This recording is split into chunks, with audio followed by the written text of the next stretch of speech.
Which shotgun is my favorite? The Beretta 1301 Gen 2. It's right around my neck.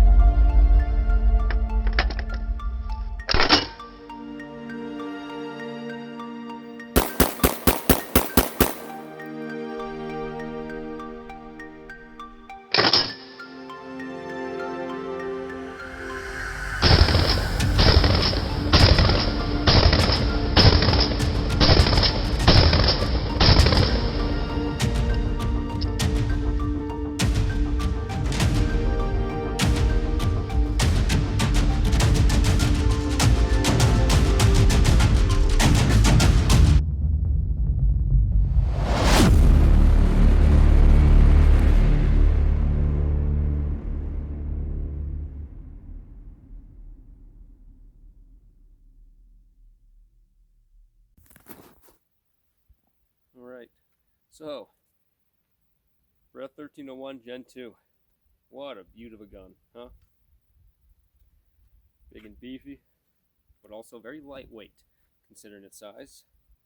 Very large charging handle, very large button to feed those rounds forward. Large tube capacity, you can do 7+1. Also, you can ghost load this thing, so you can technically have 9 rounds ready to go. Ready to throw at your enemy. Or the steel, or the animal, whatever you got, right? Top of the 1301, we have a pick rail, so I can put on my red dot. I have a nice vortex right now on a riser, so I can actually look down the red dot if I need to, but also co-witness the iron sights, which are also just fantastic. Front sight sits up nice and high, adjustable rear sights. Again, large button, large charging handle, large safety, flip it on and off real easy, so can be, have no problems hitting the features and the functions of the shotgun that you need to. I just have some SX little velcro patches on this thing to hold my rounds. These are real nice. Makes this gun, you can kind of rip them right off if you need to. Rip them right off if you need to. Slap them back on. You can keep a couple in your pocket, on your vest, chest, whatever you got, have a bunch ready to go. Rip all these rounds out, load them up, done. Rip the Velcro off, grab another one out of your chest, slap it back on, be good to go. So that's pretty fun. We all know Velcro's nice, right? You can shake the shit out of this thing, it's not going to fall off. But you drink a glass of milk, get some bone strength, you take this thing off, no problem. 1301, stock trigger, I love it. The variant I got too, pistol grip, love that. Nice little shoulder stock as well, feels great right there. And again, believe it or not, even though this thing's super light and a shotgun, it doesn't kick too bad. I don't leave the range with a bunch of bruises. I don't feel too sore. The stock is by Mesa, nice tactical stock by Mesa. The stock that's on it is the one that it came with for the tactical version of the Gen 2 1301. A little bit of padding on the back. Also came with a cheek riser. If you wanted to adjust that, I don't have it on currently, but it does have one. You can rest your cheek at different angles, different heights, which is real great. Obviously, you also have a sling for this thing. Real nice one by Magpul. Real nice sling. Just a touch of a button. Rip the whole thing right off if you need to. And then push it right back in if you need to go again. 1301, again, I said right, it's semi-automatic. This thing shoots stupid quick. This thing's probably able to shoot faster than humans are even capable of. Got that quick trigger finger? Cool. I bet you this thing can shoot faster somehow. So this thing will run as fast as you can, which is fantastic, right? Again, man, do I love the sound of a pump. Man, do I love pumping a gun. But for a semi-automatic tactical shotgun, it's kind of what you want. I would think for a tactical shotgun, semi makes the most sense. I do kind of a weird thought, kind of similar to a revolver logic. I do like pumps because you can take your shot and then that crow is pissed. You can take your shot with the pumps and then you get to decide, by pumping it back when the shell ejects. Obviously with semi, you shoot this thing, nothing's getting launched out instantly. So maybe that's a flaw to somebody, but I don't know. It doesn't really matter to me. I'm not trying to be that fucking stealthy. You just shot a gun.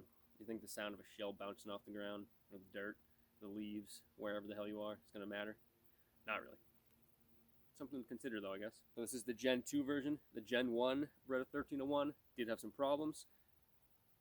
They have been resolved in the Gen 2 edition. So if you're thinking about getting a 1301, don't even worry about Gen 1.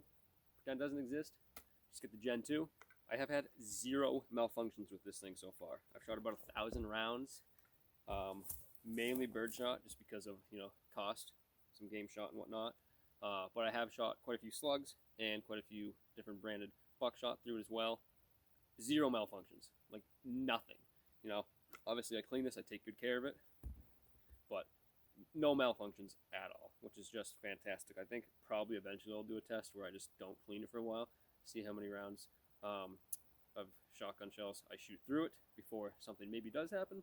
But as of right now, 0, which is just again like you can't beat that, right? This thing also has no problem eating and spitting out anything you give it.